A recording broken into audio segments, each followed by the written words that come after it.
नमस्कार दोस्तों, स्वागत है आप सभी लोगों का हमारे चैनल ट्रेडिंग विद अतुल में। आज हम बात करने वाले हैं वोडाफोन आइडिया लिमिटेड के बारे में। वोडाफोन आइडिया की जिस तरीके से यहाँ पे Q4 की अर्निंग आई थी, Q4 की अर्निंग में लॉस Q3 की अर्निंग से कम हुआ था। अब बारी आती है यहाँ पे Q1 अर्निंग की, क्योंकि गाइस जुलाई से Q1 स्टार्ट हो जाने हैं बहुत सारी कंपनियों के। अब भले ही वोडाफोन आइडिया के जुलाई में ना के अगस्त में आते हैं अर्निंग, बट जुलाई से अर्निंग स्टार्ट हो रही है।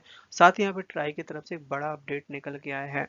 वो है यहाँ पे जो अपने सब्सक्राइबर हैं, सारी कंपनियों का अपडेट आ गए हैं, जिसमें वोडाफोन आइडिया के नंबर आए हैं चौंकाने वाले।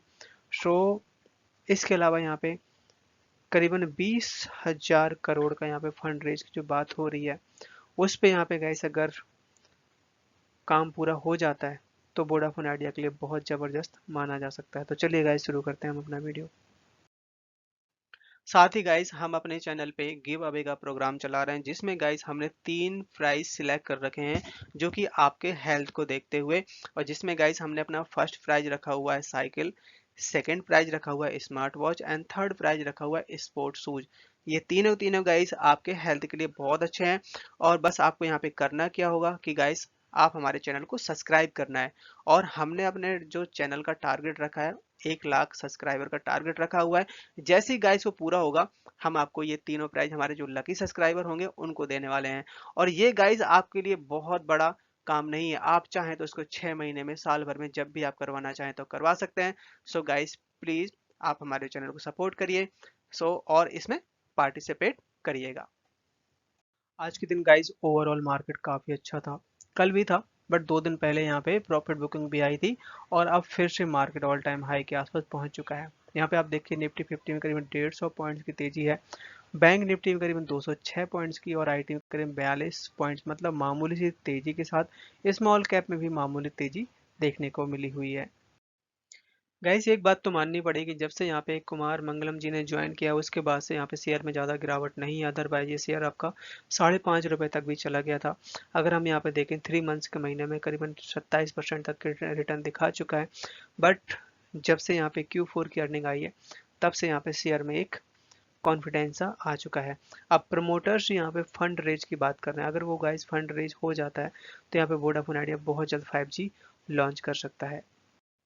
इसके अलावा यहाँ पे क्या है कि ट्राई ने दिया है बड़ा अपडेट, जिसमें रिलायंस जियो, भारती एयरटेल, वोडाफोन आइडिया सबके यहाँ पे नंबर्स आए हुए हैं, किसने कितने सब्सक्राइबर गेन किए और कितने लॉस किया। सो यहाँ पे रिलायंस जियो ने बाजी मारी है नंबर 1 की, और जो कि इनके करीबन 30.4 लाख सब्सक्राइबर थे अप्रैल के महीने में, और जो कि मार्च के महीने में 30.5, तो ऑलमोस्ट सेम सा नंबर है। बट यहाँ पे अगर हम बात करें भारती एयरटेल के, तो भारती एयरटेल के भी नंबर डाउन हुए हैं, क्योंकि यहाँ पे आप देख सकते हैं अभी यहाँ पे जो एडिशनल करीबन 76,328 user in April compare with 10 lakh के आसपास यहाँ पे मार्च के महीने में थे, तो भारती एयरटेल का भी डाउन हुआ है। साथ ही वोडाफोन आइडिया, जो कि यहाँ पे मार्च के महीने में करीबन 12.1 लाख सब्सक्राइबर डाउन हुए थे, जो कि अब यहाँ पे 30 लाख के आसपास हो गए हैं। तो ये नंबर काफ़ी ज़्यादा बढ़ता हुआ देखा जा रहा है वोडाफोन आइडिया का।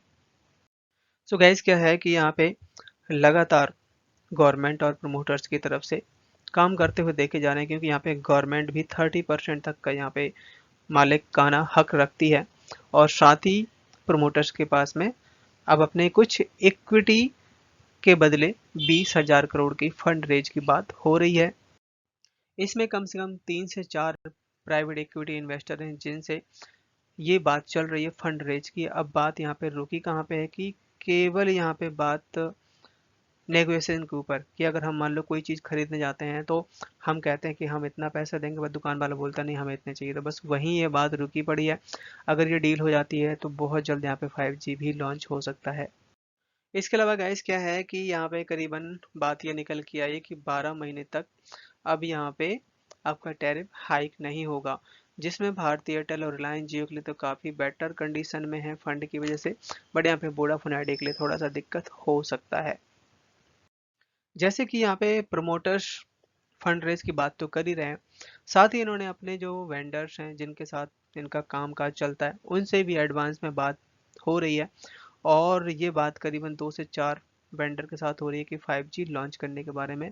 साथ ही यहाँ पे 5G लॉन्च करने के लिए उन्होंने अपना सारा प्रोसेस स्टार्ट कर लिया। उसके लिए जो भी यहाँ पे कंपोनेंट यूज होने वाले हैं वो कंपोनेंट भी यहाँ पे चेक किए जा रहे हैं।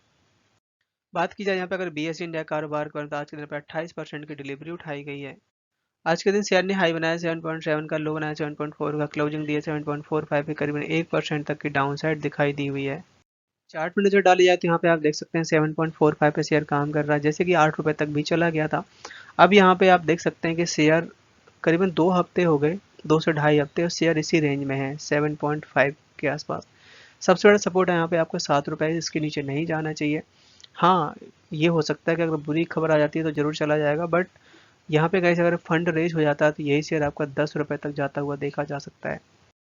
साथ ही गाइस क्या है कि अभी कंपनी कॉस्ट कटिंग पे भी ध्यान दे रही है। जैसे कि अभी हम बात कर रहे थे कि कंपनी के पास बहुत सारे ऐसे एम्प्लॉय थे कि इतना बिजनेस तो है नहीं, बट सैलरी पे करनी पड़ती है, तो कंपनी ने बहुत सारे लोगों को जॉब से भी निकाला है।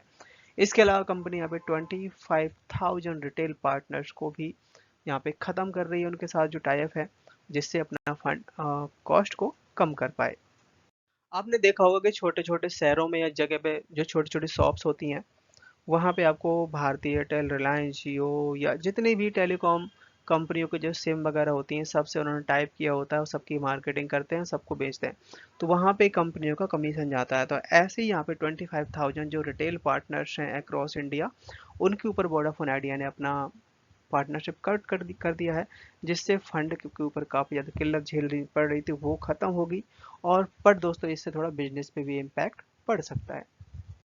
और गाइस इसके अलावा माना ये जा रहा है, आप देख सकते हैं कि प्रोमोटर्स ने लगातार अपने जो शेयर्स हैं गवर्नमेंट को बेच दिए हैं, इक्विटी में कन्वर्ट किया, जो कि पहले इनके पास 75% का स्टेक था, जो कि अब केवल यहाँ पे 50% तक का ही स्टेक रह गया है। अब उसमें क्या है कि अभी भी इनके पास काफ़ी सारा पेमेंट ड्यू है, और जब तक वो कंप्लीट नहीं हो जाता तब तक यहाँ पे एक तरीके से दिक्कत ही आएगी, और गवर्नमेंट अभी भी अपने स्टेक बेच के फंड जुटाने की बात कर रही है।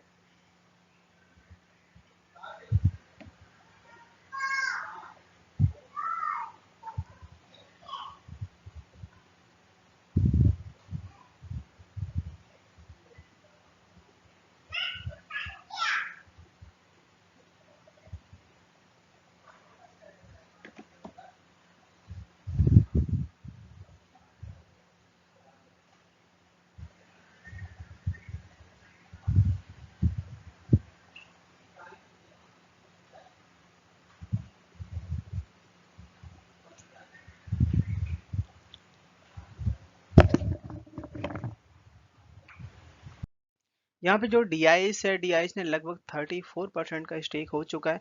यहाँ पे वही है जो कि एजीआर ड्यू था, उसको यहाँ पे इक्विटी में कन्वर्ट कर दिया गया है, ये गवर्नमेंट के अंडर में जा चुका है। इसके अलावा यहाँ पे पब्लिक के पास भी काफी अच्छा स्टेक था, करीब 20% तक का स्टेक था, जो कि 7% तक पब्लिक ने इसको बेच के निकल चुके हैं। साथ ही गाइस यहाँ पे इस बार की जो अर्निंग आई थी, यहाँ पे इनकी जो सेल है लास्ट क्वार्टर से थोड़ी सी मामूली सी कम देखी गई है। आप देख सकते हैं कि एक साल पहले यहाँ पे 10,239 करोड़ थी, जो कि यहाँ पे 10,531 करोड़ है, और पिछले क्वार्टर से मामूली सी कम है। अदर इनकम है जो भी काफी बढ़ती हुई देखी गई 93 करोड़, जो कि पिछली बार एक साल पहले मतलब 32 करोड़ थी। खर्चे हैं, खर्चे भी गाइस यहाँ पे मामूली से बढ़े हैं, 10,625, और जो कि पिछले साल करीबन 10,271 करोड़ थी। और अगर हम बात करें यहाँ पे टोटल खर्चों के बारे में, तो खर्चे मामूली से बढ़े हुए देखे गए 12,047 करोड़, और एक साल पहले यहाँ पे 11,517 करोड़ थे।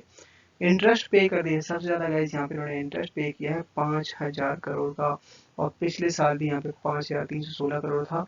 तो सबसे ज्यादा यहाँ पे इंटरेस्ट की वजह से कंपनी को लॉस हुआ है 6,418 करोड़, जो कि एक साल पहले 6,563, तो मतलब मामूली सा लॉस कम हुआ है। सो गाइस वीडियो पसंद आया हो तो लाइक सब्सक्राइब करना। सो दोस्तों thank you watching my video, and मिलते हैं नेक्स्ट वीडियो में।